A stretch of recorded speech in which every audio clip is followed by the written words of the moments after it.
banat kasi yan dun sa Marcos administration yung poll ads nyo. Wala tayong magagawa. Talagang marami ng tuloy-tuloy na kamalian. Hindi ko maintindihan kung sino talaga ang nag-a-advise.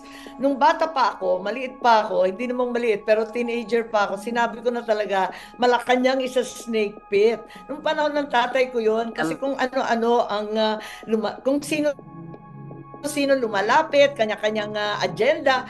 Ngayon, ang nangyayari talaga nakakatakot. Kaya sana pinagdadasal ko lagi ang aking kapatid na mabalik sa tamang landas dahil hindi na tama itong mga pangyayari, itong politika na mapang-api, mangpahigante, hindi na siya ayos. Tutukan natin ang problema ng mamamayan. Balikan natin ang ating tungkulin.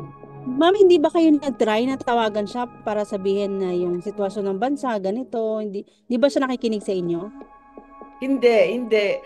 Sadly, marami nang nakapaligid at hinaharang talaga ang pag-uusap-usap namin. Malungkot ako dito talaga, hindi ko pinagmamalaki